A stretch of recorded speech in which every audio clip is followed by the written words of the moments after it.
क्या कभी चांद पर इंसानों के बसने का सपना सच हो सकता है? यह एक सवाल है जिसका जवाब लंबे समय से हम इंसान ढूंढ रहे हैं। इस कड़ी में वैज्ञानिकों को एक और सफलता हाथ लगी है, जब यूनिवर्सिटी ऑफ फ्लोरिडा के वैज्ञानिकों ने चंद्रमा से लाई गई मिट्टी में पौधे उगाने में सफलता हासिल की है। शोधकर्ताओं ने साल 1969 से 1972 में हुए अपोलो मिशन के दौरान चांद से मिट्टी जमा की थी। इसी मिट्टी का इस्तेमाल इस प्रयोग में किया गया है। शोधकर्ताओं ने इस मिट्टी में सरसों की एक किस्म अरेबिडोप्सिस थैलियाना के बीज बोए।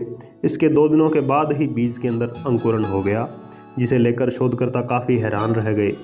फ्लोरिडा विश्वविद्यालय की प्रोफेसर अन्नालिसा पॉल ने चांद की मिट्टी में उपजे पौधों के नतीजों पर कहा कि हर पौधा करीब 6 दिनों तक एक जैसा दिखता था, लेकिन जल्द ही इसे लेकर मुश्किलें सामने आई।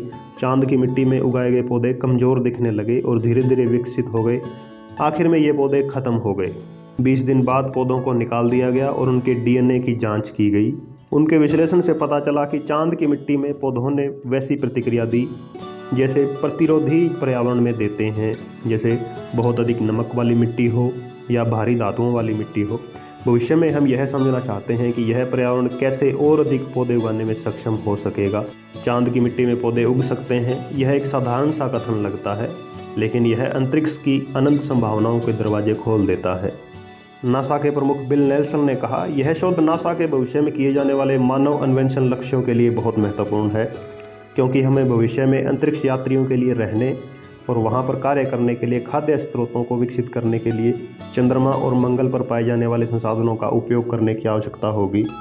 पौधे के मौलिक विकास को लेकर की गई रिसर्च एक उदाहरण है जो कि बताती है कि कैसे नासा कृषि के क्षेत्र में नई इनोवेशन पर कार्य कर रहा है। इससे हमें यह समझने में मदद मिलेगी कि कैसे धरती पर भी खाद्य कमी से जूझ रहे क्षेत्रों में पौधे को नुकसान होने से कैसे बचाया जा सकता है। शोधकर्ताओं के लिए एक चुनौती यह थी कि प्रयोग करने के लिए उनके पास बहुत अधिक चंद्रमा की मिट्टी नहीं है। अपोलो मिशन के दौरान नासा के अंतरिक्ष यात्री चंद्रमा की सतह से 382 किलोग्राम मिट्टी लाए थे। इसमें चांद की चट्टानें, कोर नमूने, कंकड़, रेत और धूल शामिल थी। फ्लोरिडा विश्वविद्यालय की टीम को नमूनों से प्रयोग के लिए प्रति पौधा सिर्फ 1 ग्राम मिट्टी ही दी गई थी, जिसे दशकों से बंद रखा गया था।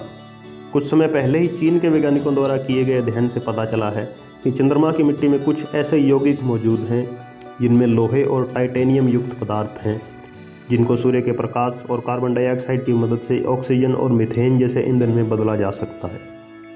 देखा जाए तो भले ही चांद और अंतरिक्ष के जीवन को लेकर किए जा रहे यह सभी अध्ययन अभी बहुत शुरुआती चरणों में हैं, लेकिन इनसे इतना तो स्पष्ट है कि हम सही दिशा में बढ़ रहे हैं। और यदि ऐसे ही सफलताएं मिलती रहीं तो वो दिन दूर नहीं जब कोई इंसानी बस्ती दूर अंतरिक्ष में अपना आशियाना बनाकर वहाँ भी फल फूल रही होगी।